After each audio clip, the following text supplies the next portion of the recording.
하나님의 말씀 보시겠습니다. 하나님의 말씀은 마태복음 14장 1절부터 12절까지의 말씀입니다. 마태복음 14장 1절에서 12절 말씀입니다.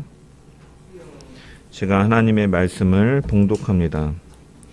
그때 분봉왕 헤롯이 예수의 소문을 듣고 그 신하들에게 이르되 이는 세례 요한이라 그가 죽은 자 가운데서 살아났으니 그러므로 이런 능력이 그 속에서 역사하는도다 하더라. 전에 헤롯이 그 동생 빌립의 아내 헤로디아의 일로 요한을 잡아 결박하여 옥에 가두었으니 이는 요한이 헤롯에게 말하되 당신이 그 여자를 차지한 것이 옳지 않다 하였음이라.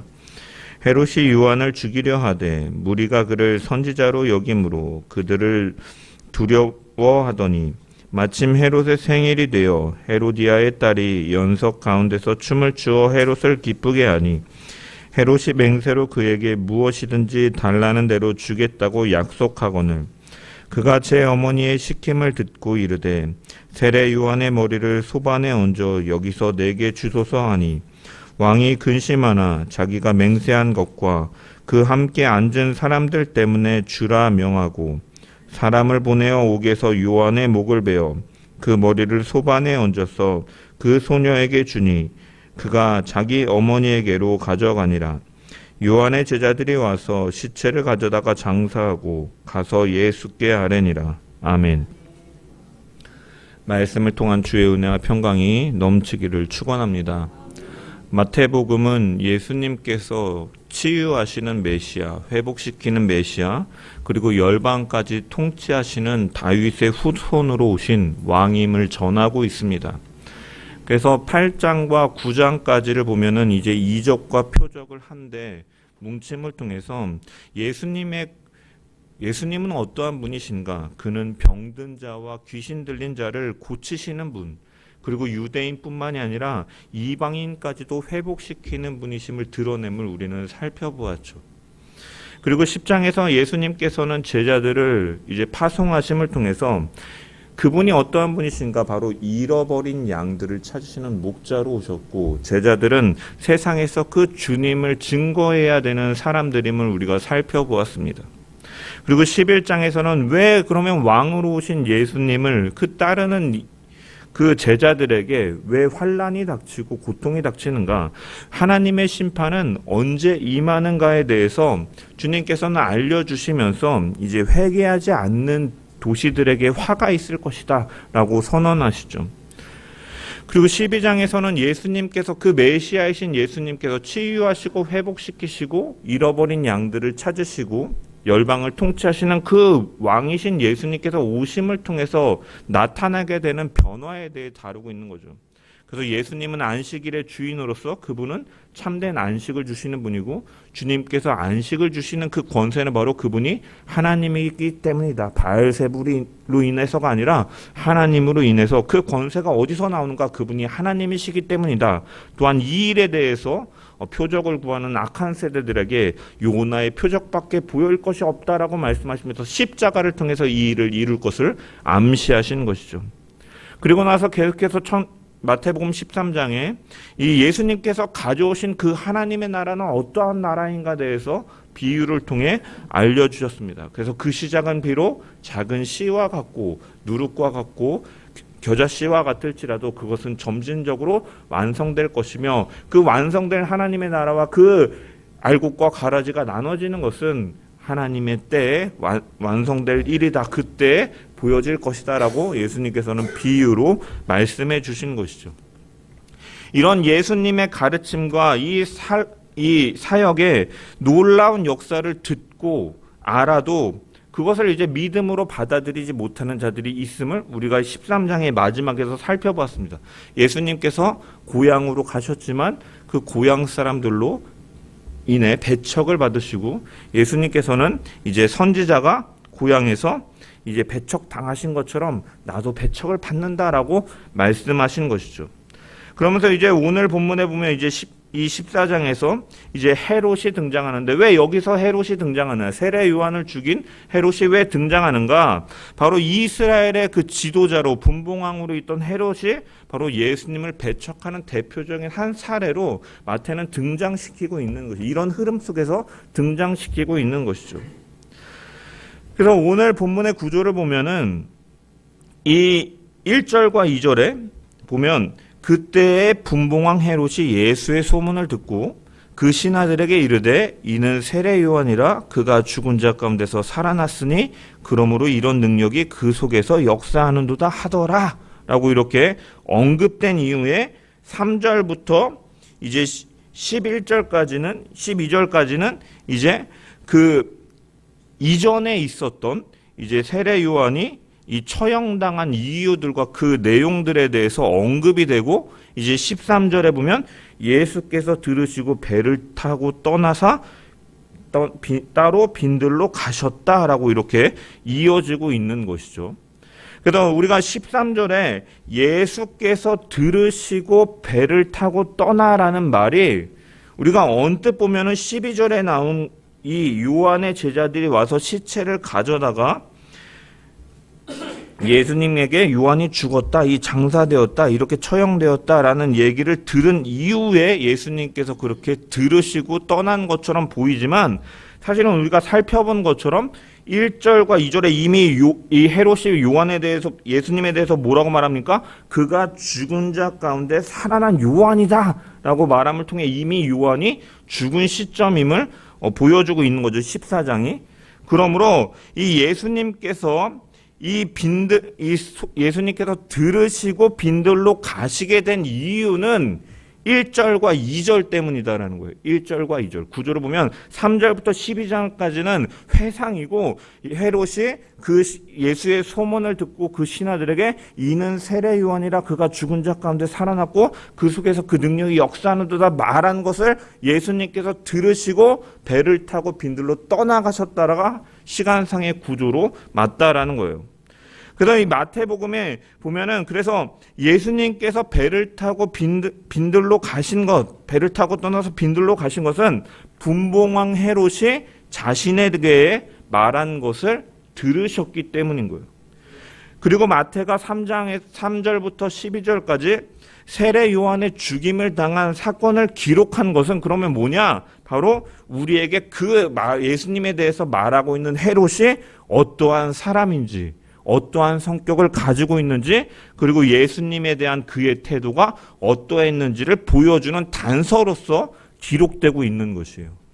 단순히 세례 요한의 죽음을 보도하기 위해서 여기 기록된 것이 아니라 헤롯이 예수님에 대해서 듣고 그가 말하고 예수님께서 그를 떠나셨는데 왜 떠나셨는가? 바로 헤롯이 이런 사람이기 때문이다라고 말씀하고 계신 것이죠. 그래서 그러면 헤롯이 어떠한 사람이냐? 헤롯이라는 이름은 성경에 종종 우리가 등장하죠. 그래서 신약 성경에 등장하는 헤롯은 이제 사실은 여러 명이에요. 여러 명이고 이 3대에 걸친 사람들이고 이 헤롯 집안의 사람들의 가리키는 것이요. 이 사람들은 이제 거의 100년에 가까운 시간 동안에 이스라엘 지역을 이제 권력을 가지고 자신의 권력을 행사했던 사람들입니다.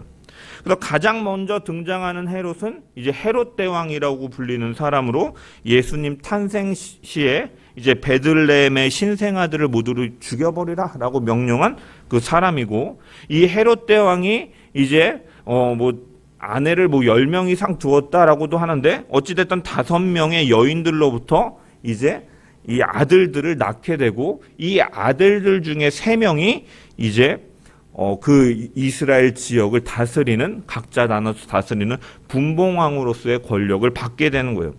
그래서 이 아들들이 어떠한 사람들이냐, 이 정치적인 욕망과 욕심이 가득하고, 그래서 이제 그 권력을 쟁취하기 위해서 이제 아버지가 죽은 후에 각기 로마의 황제에게 로비함을 통해서 이제 자신들이 영토를 받기 위해서 애썼던 사람들이에요. 그래서 이 카이사르 시저가 이제 헤롯의 아들들에게 영토를 분할해서 이제 각기 다스리도록 한 것이 바로 성경에 나오는 분봉왕이라는 것입니다. 그래서 이 분봉왕 중에 이제 이두레와 이 드라고닛의 분봉왕이었던 헤롯 빌립 2세가 있고, 그리고 유다와 이두메 그리고 사마리아의 분봉왕이었던 헤롯 아킬레오가 있고, 그리고 갈릴리아 베레아의 분봉왕이었던 헤롯 안디바가 있는데, 이 중에 이 여기 나오는 헤롯은 이 헤롯 안디바를 가리키는 것입니다. 그래서 이 헤롯 안디바는 어떠한 사람이었느냐? 방탕하고 부도덕한 사람이었어요. 그래서 그러면서 자신의 그러한 잘못으로 인해서 양심의 꺼리낌을 끊임없이 거부한 사람이기도 해요. 그래서 헤롯 안디바가 어떠한 일을 벌였냐? 이복 동생이었던 이 헤롯 빌립 1세의 아내 헤로디아를 자신이 이제 이복 동생의 아내를 빼앗아서 자기의 아내로 삼는 일을 갖게 된 사람이죠. 그래서 그는 한때 세례 요한의 말을 때로는 듣기도 하는 사람이었습니다. 마가복음 6장 20절에 보면은 헤롯이 요한을 의롭고 거룩한 사람으로 알고 두려워하여 보호하며 또 그의 말을 들을 때에 크게 번민을 느끼면서도 달게 들음이로라 라고 기록되어 있어요. 그래서 세례 요한을 의롭고 거룩한 사람으로 알고 두려워하기 때문에 또 그가 하는 말이 비록 자기의 그 양심의 번민으로 다가오지만 또한 옳게 여기면서 달게 듣기도 하였다라는 것이죠. 하지만 이제 이복 동생의 그 아내를 취하고 자신의 아내로 삼고 그것을 지적하는 이제 요한을 감옥에 가두게 되는 것이죠. 오늘 본문 4절에 보면은 이는 요한이 헤롯에게 말하되 당신이 그 여자를 차지한 것이 옳지 않다 하였음이라 라고 기록되어 있습니다. 세례 요한이 그의 잘못을 드러내며 회개하라는 그 말에 대해서 그는 거부감을 느끼고 드러내면서 이제 요한을 감옥에 가둔 것이죠. 다만 요한을 선지자로 여기는 백성들의 여론을 두려워해서 그를 죽이지는 못하고 있는 상태였던 거죠. 그래서 요한은 이 일로 인해서 이 헤롯 안디바에게 밉보이게 되고 감옥에 갇히게 됩니다. 그러던 중에 이제 시간이 흐르고 이 헤롯 안디바가 생일을 맞이한 날에 이 헤로디아와 빌립 1세, 헤롯 빌립 1세 사이에서 낳은 이 딸인 살로메가 이제 춤을 추면서 헤롯 이 안디바의 생일을 축하하게 되고 이제 헤롯이 굉장히 기뻐하면서 그녀에게 말하죠. 너가 원하는 것이 무엇이든지 들어주겠다라고 말하니까 이제 이 살로메가 어머니의 지시대로 세례 요한의 머리를 내게 주소서 그를 처형하소서라고 요청을 합니다. 결국 이 일로 인해 세례 요한은 죽임을 당하게 되는 것이죠. 요한을 제거한 이후의 헤롯의 입장에서 보면은 그는 정치적으로 어떻게 보면 안정을 찾아가고 있는 시기이죠. 자신의 개인적인 리스크를 공격하고 비난하던 세례 요한이 사라졌고 더 이상 자신의 권력에 제동을 걸 만한 사람도 대항할 어떤 세력도 없기 때문에 어떻게 보면은 평안한 시간을 보내고 있는 중입니다. 그런데 세례 요한이 이제 감옥에 갇힌 이후부터 이 갈릴리 나사렛 사람 예수라는 사람이 이제 사람들의 입에 오르내리기 시작하고 예수님이 가는 곳마다 놀라운 기적이 나타나는 것이죠. 죽은 자가 살아나기도 하고 신의 저주처럼 여겨진 당시에 하나님의 저주처럼 여겨지던 나병 환자들이 고침을 받고 귀신 들린 자가 떠나가고 앞을 보지 못하던 소경이 눈을 뜨는 이런 일들이 나타나게 되죠. 그가 전하는 하나님의 말씀과 천국 복음을 듣기 위해서 많은 사람들이 예수님이 다니는 곳으로 몰려다닙니다. 그런데 헤롯은 이 처음에 예수님에 대한 소문을 들었을 때는 그가 별로 예수님에 대해서 주목을 하지 않았던 것 같아요. 그리고 아마 조금 인기를 끌더라도 시간이 지나면 잊혀지고 말겠지라고 생각했을 것입니다. 그래서 본문 1절에 보면은 오늘 본문 1절에 보면 이 예수의 소문을 듣고라고 이렇게 기록되어 있는데 이 듣고라고 번역된 이 헬라어 원문을 보면요. 이 부정 과거형으로 기록되어 있어요. 이 부정 과거형이 뭐냐면 헬라어 문법에서 부정 과거형으로 기록됐다라는 것은 반복의 의미가 없고 계속의 의미가 없고 그저 단회적으로 한 번 발생한 일, 예전에 발생한 한 번 발생한 일에 대해서 기록할 때 이제 부정 과거형으로 사용합니다. 즉 본문의 표현으로 보면 헤롯은 이제 14장 1절에 와서야 비로소 처음으로 예수님의 소문을 들었다라고 성경은 말을 하고 있는 거예요. 하지만 생각해보면 당시 이 예수님은 이 당시에 공생의 사역 2년 차에 이미 접어들었고 초기 갈릴리에서 수많은 이적들을 우리가 행한 것을 우리가 보았죠. 그 갈릴리 지역, 나사렛 지역은 아까 말했다시피 이 헤롯 안디바의 통치 아래에 있는 지역입니다. 그곳에서 수많은 이 사역을 행했을 뿐 아니라 사람들로부터 굉장히 많은 반향을 불러일으키고 있는 상황이었기 때문에 사실 헤롯 안디바도 이전에 이미 들었을 것이다라는 거죠. 그래서 여기서 1절에 이렇게 표현하고 있는 것은 무엇이냐면 그가 정말 처음 들어서라기보다는 그 당시에 별로 관심을 두지 않고 있었다라고 보는 것이 합리적이다는 거예요. 그래서 예수님의 소문을 들었지만 그냥 지나가는 사람이겠지. 좀 있으면 인기가 사그라들겠지라고 생각하면서 마음에 두고 있지 않다가 이제 이게 사그라드는 것이 아니라 점점 더 많은 사람이 따르고 많은 이적들이 행해지고 이런 것들을 보니까 이 놀라운 기적들이 일어나고 이 통치권자로서 그 예수님을 보면서 이제는 더 이상 그것을 무시할 수가 없게 된 상황이었던 것이죠. 그리고 그런 소문을 듣게 되고 예수님의 그러한 이적들, 이러한 행적들에 대해서 듣게 되니까 그가 어떠한 마음이 들기 시작합니까? 오늘 본문 2절에 보면 그의 마음이 불편해지고 있는 것이죠. 그 신하들에게 이르되 이는 세례 요한이라. 그가 죽은 자 가운데서 살아났으니 그러므로 이런 능력이 그 속에서 역사하는도다 하더라라고 기록되어 있어요. 헤롯은 요한을 어쨌든 사람들의 이목 속에서 죽이고 싶지 않아 했어요. 왜냐? 의로운 사람이라고 그를 여겼기 때문에. 그런데 어쩔 수 없이 자기의 계속 그 과거의 잘못을 이렇게 지적하고 하니까 세례 요한의 목을 베어야 됐던 거죠. 그래서 이 사실은 그의 한편에서 예수님에 대해서 이렇게 반응한다라는 것은 어떻게 보면 트라우마 같이 이거 양심의 가책을 계속 끊임없이 느꼈음을 보여주고 있는 것이죠.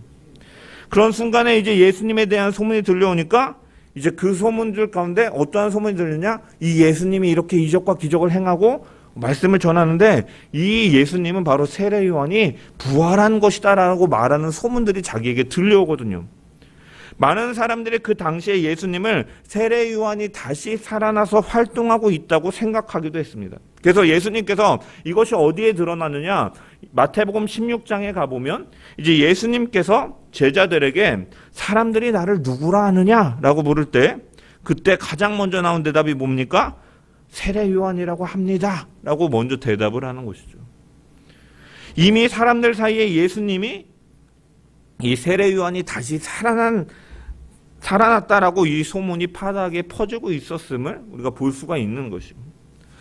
그런데 헤롯은 이미 그러한 것에 대해서 양심의 가책을 느끼고 이 요한을 죽인 것에 대해서 불편한 상황에서 이러한 소문을 듣게 되니까 마음이 굉장히 불편한 것이죠.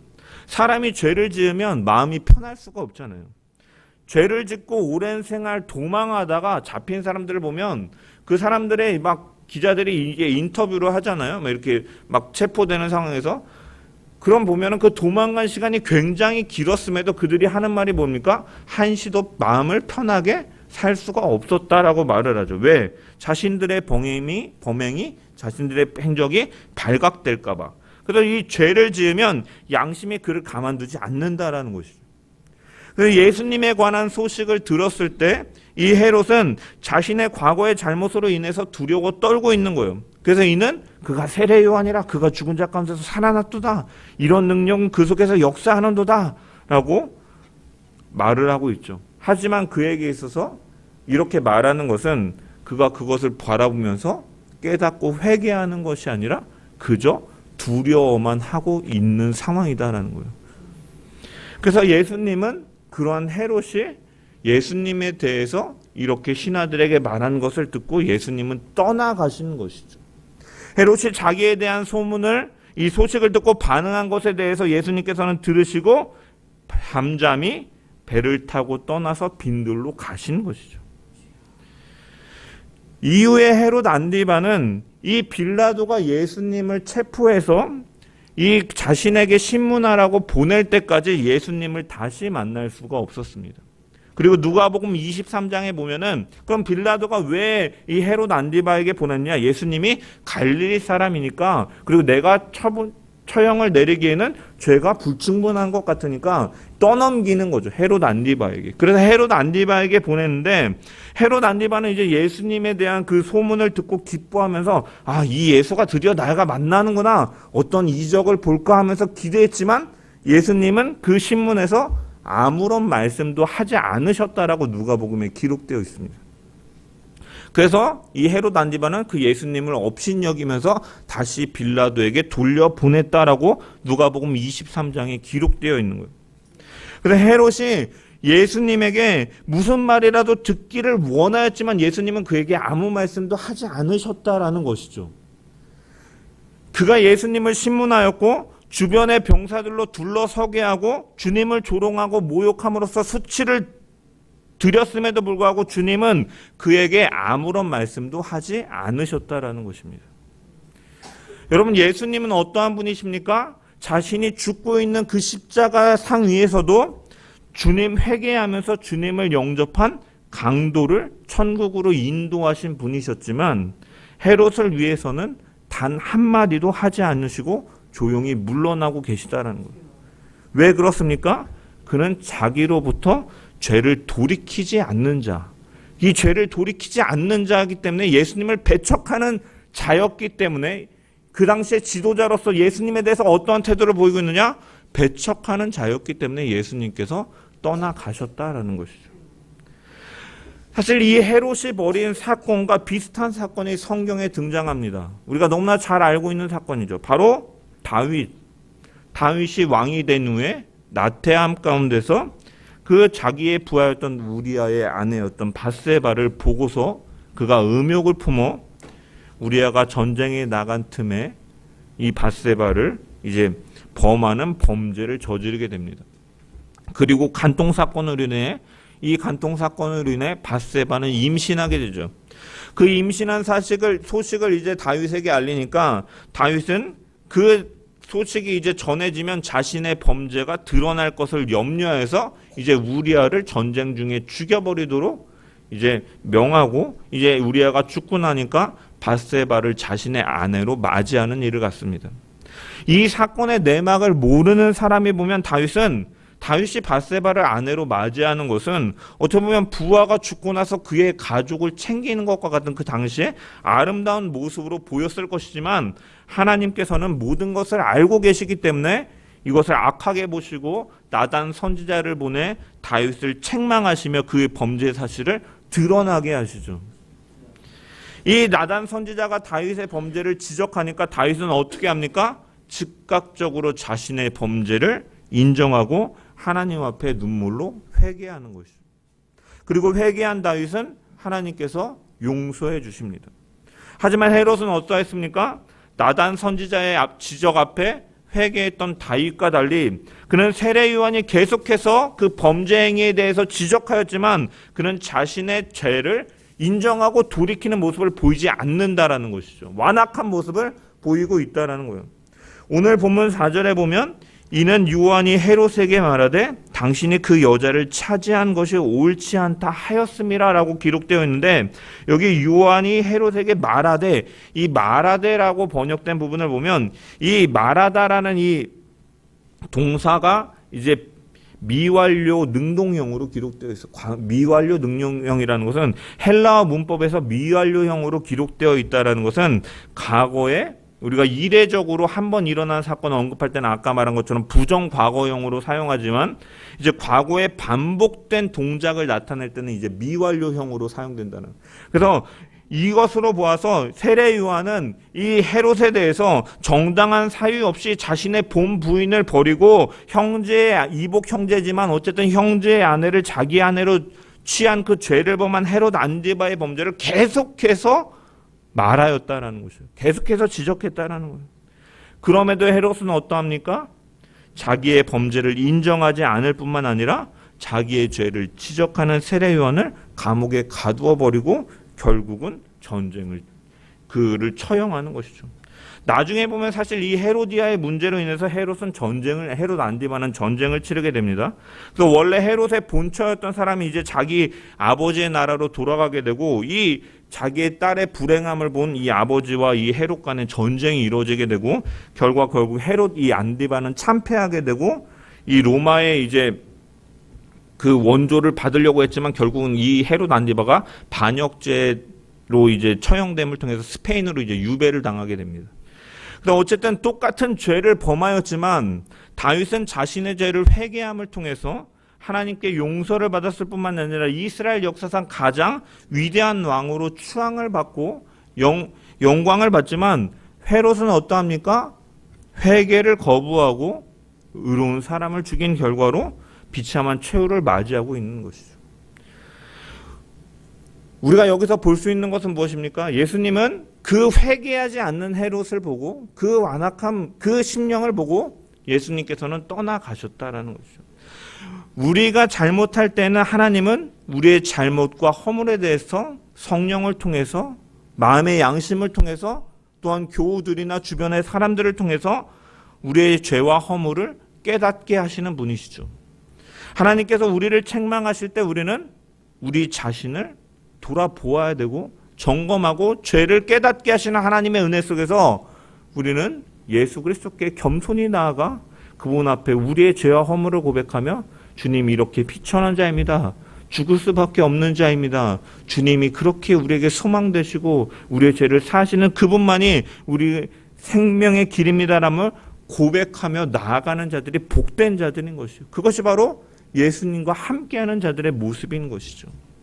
예수님께서는 회개하지 않는 유대인들을 보시면서 이 예루살렘을 향해 한탄하시죠. 마태복음 23장 37절에서 39절의 말씀을 보면 예수님께서 뭐라고 말씀하시느냐? 예루살렘아 예루살렘아, 선지자들을 죽이고 내게 파송된 자들을 돌로 치는 자요, 암탉이 그 새끼를 날개 아래에 모음같이 내가 내 자녀를 모으려 한 일이 몇 번이더냐? 그러나 너희가 원하지 아니하였도다. 보라, 너희 집이 황폐하여 버려진 바 되리라. 내가 너희에게 이르노니 이제부터 너희는 찬송하리로다. 주의 이름으로 오시는 이여 할 때까지 나를 보지 못하리라 하시니라. 이렇게 예루살렘을 두 번이나 부르시는 것은 애절하면서도 안타까운 애정과 분노를 나타내시는 것이죠. 큰 왕의 성임에도 불구하고 그 왕을 거부하는 그곳 주민들을 향한 가슴 아픈 고별사인 거예요. 예수님께서 하신. 예루살렘은 예언자들을 죽이고 그들에게 보낸 사람들을 돌로 치는 자들이었다라고 말씀하고 계시죠. 회개하지 않는 자들이었다. 하나님의 말씀을 듣지 아니하는 자들이다. 돌이키지 않는 자들이다라고 말씀하고 계시는 거예요. 예수님은 어떻게 행하셨습니까? 암탉은 위기가 닥칠 때 자기의 새끼 아래로, 이 날개 아래로 새끼들을 보호하기 위해서 모으는 것처럼 예수님께서는 그렇게 회복시키고 치유하시는 메시아로 그렇게 그들을 불러 모으시려 하셨지만, 돌이키고 회개할 수 있는 기회를 주셨지만 그들은 원하지 않았을 뿐만 아니라 예수님을 대적하고 죽이려고 하는 음모를 꾸미는 자들이었다라는 것이죠. 그래서 예수님은 예루살렘을 굽어 살피시면서 눈물로 탄식하시는 것이죠. 예루살렘이 하나님을 거부하고 버렸지만 결국은 하나님께서 예루살렘을 버리셨다라고 말씀하고 계시는 것이죠. 주님이 우리를 부르시고 우리를 위하여 십자가에서 생명을 내던지시기까지 우리를 사랑하여 주셨고, 주님은 우리를 포기하지 않으시고 오래 참으시고 기회를 주시는 분이시지만, 그럼에도 불구하고 완악함으로 끝까지 주님으로부터 멀어지려 하고 회개하지 아니하고 돌이키지 않는다면 결국 심판을 받을 수밖에 없음을 말씀하고 계신 것입니다. 그렇기에 우리는 헤롯과 같이 완악한 자로 죄를 깨달을 때 돌이키지 않는 그런 모습이 아니라, 우리를 부르시는 주의 음성 앞에 우리는 날마다 회개하고 진심으로 예수 그리스도를 영접하고 날마다의 삶 가운데 더 가까이 그분께 나아가고 더 열심히 주님을 찾아 생명에 이르는 복된 자가 되어야 될 줄 믿습니다. 저와 여러분이 그러한 자들 되기를 주의 이름으로 간절히 축원합니다. 주님을 배척하는 헤롯은 어땠습니까? 죄를 들어도 깨닫지 아니하고 돌이키지 않았던 것처럼 그러한 자들이 배척하는 것을 보면서 우리는 그러한 사망에 이르고 심판에 이를 자가 아니라 주님 앞에 회개함을 통하며 주의 긍휼을 구하고 주님께서 주시는 정결함과 거룩함을 힘입어서 생명이신 하나님께로 나아가는 그런 복된 자들 되기를 주의 이름으로 간절히 축원합니다. 또 한 가지 생각해 볼 것은 헤롯은 어떠한 사람이었느냐? 그는 사람들의 눈을 의식하는 사람이었던 거예요. 세례 요한은 하나님의 눈을 의식하며 사명에 살았던 사람이라면 헤롯은 사람의 눈을 의식하며 살았던 것이요. 그래서 세례 요한은 그 사명을 감당하고 하나님을 의식했기 때문에 당시의 지도층이라 할 수 있는 바리새인들과 이 사두개인들이 세례를 받으러 나오는 것을 보면서 뭐라고 말합니까? 독사의 자식들아, 누가 너희를 가르쳐 임박한 진노를 피하라 하더냐? 그러므로 너희는 회개에 합당한 열매를 맺고 속으로 아브라함이 우리 조상이라 하지 말라. 내가 너희에게 이르노니 하나님께서는 능히 이 돌들로도 아브라함의 자손이 되게 하시리라 하시면서 그들은 책망하고 있는, 그들의 죄에 대해서 책망하고 있는 거죠. 세례 요한이 만일 사람의 눈치를 보고 이목을 신경 쓰는 사람이었다면 그들은 그 당시의 지도자였던 바리새인들과 사두개인에게 이러한 메시지를 전할 수가 없었을 것입니다. 헤롯 안디바에게 책망할 수 있었던 것도 마찬가지죠. 헤롯은 자신을 죽일 수 있는 권력을 지닌 자임을 분명히 알고 있었음에도 자기가 그렇게 말을 함으로 인해서 자기의 생명에 치명적인 위해가 가해올 줄 알면서도 그는 하나님의 말씀을 전하고 있는 것이죠. 이러한 모습은 무엇입니까? 예수님께서 몸은 죽어도 영혼은 능히 죽이지 못하는 자들을 두려워하지 말고 오직 몸과 영혼을 능히 지옥에 멸하시는 자를 두려워하라. 하나님의 시선을 의식하고 하나님을 경외하는 자로 살라는 그 말씀대로 살았던 자가 바로 세례 요한의 모습인 것이죠. 하지만 헤롯은 어떠합니까? 그는 최고 권력을 가졌지만 또한 한편으로는 사람의 눈을 시선을 쓰는 것에 급급했습니다. 그래서 5절에 보면은 헤롯이 요한을 죽이려 하되 무리가 그를 선지자로 여김으로 그들을 두려워하더니, 견디지 못하고 세례 요한이 자신의 죄를 책망하니까 죽이고 싶었지만 사람들이 요한을 선지자로 여기고 있기 때문에 그 무리들이 두려워서 죽이지 못하고 감옥에만 가두고 있는 것이죠. 헤롯은 이처럼 하나님의 말씀에 근거해서 선포하는 이 세례 요한의 말보다 세간의 시선을 더 두려워하는 자였다는 거예요. 그것은 죄야, 그것은 사망에 이르는 길이야 라고 말씀하시는 하나님의 말씀을 두려워하기보다는 사람들의 시선과 세간의 시선을 두려워하고 있고, 예수님은 그런 구로부터 멀리 떠나가시는 것이죠. 이것은 우리에게 어떠한 교훈을 줍니까? 우리는 하나님의 말씀에 시선을 두고 하나님 앞에서의 정신을 가지고 살아가야 됨을 분명하게 보여주고 있는 것이죠. 그렇게 살지 않는다면 예수님을 배척하는 자와 다를 바 없는 삶임을 우리는 발견할 수가 있는 것입니다. 하나님의 말씀과 하나님 앞에서의 정신이 우리의 중심이 되어야 되는 것입니다. 그리고 그렇게 살아갈 때 우리는 세상 앞에서도 세상의 빛과 소금으로서의 역할을 감당할 수가 있는 것이죠. 왜냐? 거룩하신 하나님의 그 말씀과 시선을 의식하며 살아간다라는 것은 사람들 앞에서도 부끄럽지 않을 것이기 때문입니다. 하나님 앞에서 그 신앙으로 살아감을 통하여 하나님의 영광을 드러내고 선한 행실을 통하여 우리를 불러내신 이의 아름다운 덕을 선포해 나가는 주의 백성 되기를 주의 이름으로 간절히 축원합니다. 말씀을 마무리합니다. 이 세례 요한은 이 헤롯 안디바에 의해 처형을 당하게 되었습니다. 하지만 우리는 세례 요한이 패배자이고 헤롯이 승리자가 아님을 우리는 너무나 잘 알고 있습니다. 예수님에 대한 소문을 들은 헤롯은 무엇라고 말합니까? 그가 죽은 자 가운데서 살아났으니라고 2절에 말을 합니다. 이것은 헤롯이 이 세례 요한을 죽인 죄책감에 시달리면서 내뱉은 말이지만 역설적이게도 이런 죄인의 입술을 통해서도 예수님에 관한 진리가 선포되고 있음을 성경은 말씀하고 있는 것이죠. 헤롯은 자기도 모르는 말을 하였지만 그분을 향한 진리가 선포되고 있는 것처럼 세상 가운데 악한 자들의 의도대로 행해진다 할지라도 역설적으로 하나님께서는 그러한 것들을 통해서도 하나님은 그 섭리로 은혜와 역사와 그 섭리를 이뤄가시는 분이심을 성경은 분명히 드러내고 있다라는 것이요. 요한의 죽음은 패배 같지만 예수 그리스도의 사역을 예비하는 중요한 역할을 감당하였고 하나님의 섭리대로 이루어지고 있는 것을 보여주는 거예요.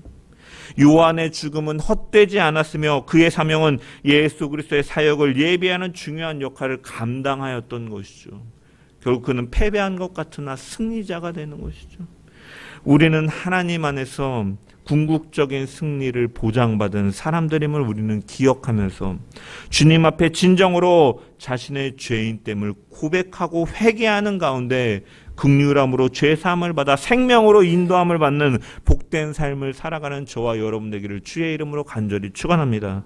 또한 사람이 아닌 하나님의 말씀이 기준이 되고 하나님의 시선을 의식하는 자로서 하나님 앞에서의 정신을 가지고 살아감을 통하여 세상의 빛과 소금으로서 사명을 감당하고 하나님의 거룩과 영광과 그 질서와 공의와 인애를 이 땅 가운데 드러내는 주의 백성 되기를 주의 이름으로 간절히 축원합니다.